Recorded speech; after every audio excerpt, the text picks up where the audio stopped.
your service.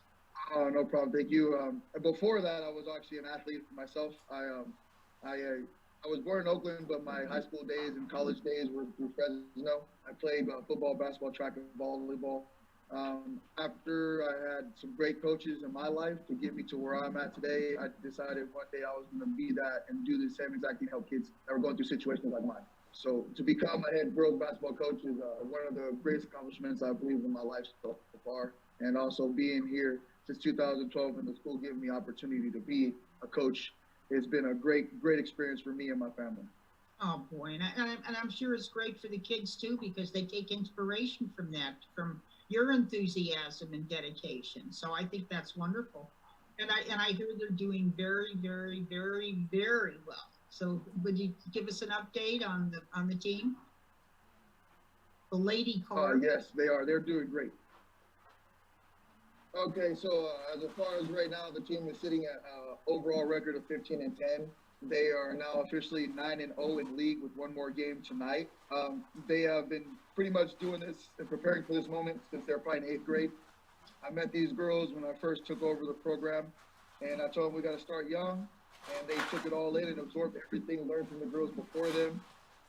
And it's been an inspiration for them to watch and learn from those girls and then take over on their own and just keep doing everything they've learned and continue to get better at.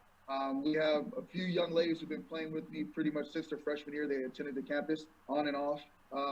Their companions have been playing with them pretty much since they were probably elementary school, I was told. So I've known them for a few years now, watching them grow up through. So they actually make me look good this year. Oh, that's wonderful. That's very modest and very nice too. Now, do they basically? Uh, I mean, it's not easy to be a champion. You have to be naturally talented, of course. And if you're not naturally talented, you've got to give a little more, I imagine. But you also have to have that real desire to win. And you've been able to nurture that in all of them. And do you think they all came in winners and just got better? Or I'm sure they did, but how do you feel as far as they progressed? I think what I'm trying to say is how hard is it to really get basketball into the head? Okay. In that instance, it's they come in with you teach them to have a winning mentality. They might have not all been winners when they first got here, but to tell them and teach them you will not succeed. So they came in here. I can tell you almost pretty much since their freshman year, they have a 30-7 overall league record, even though this is our first actual league championship. But they learned how to win and they continue to learn how to win.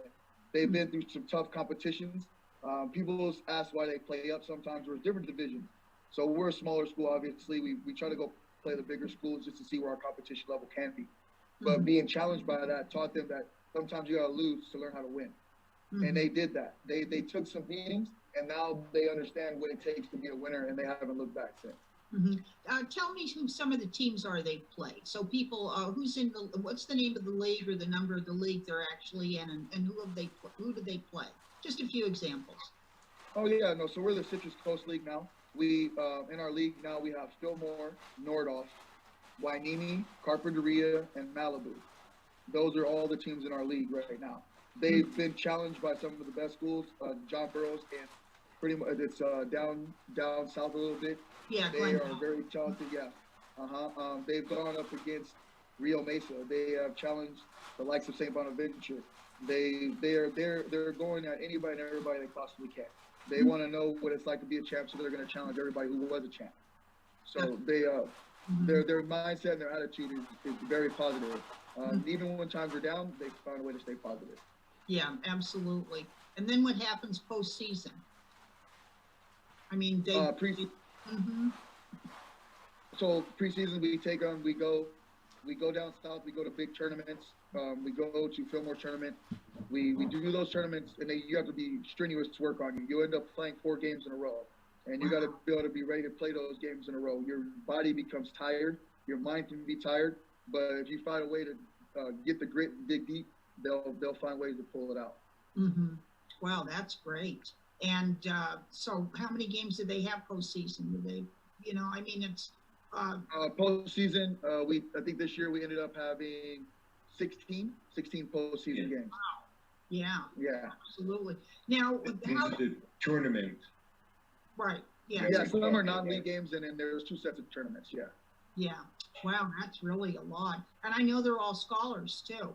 You know, they have to maintain a certain grade point average. And I know that, Oh, yeah. yeah, we've had many girls in the past who were, that received scholarships I've seen that were basketball players and female athletes. And I think it's wonderful that now the emphasis is being put on the athlete more than the gender, and women do have a chance to go ahead and compete. You know, competition and the physical activity and all of that is very good for character. And I mean that in all sincerity. I think, Yeah. Yes, absolutely. I think we're having, I think, is it windy out there? I think maybe there's a little wind that's interrupting us somewhat. Oh, yeah. So, Is there anything? it was interesting. It was a little windy. Yeah. Is there anything you'd like to add, Frank?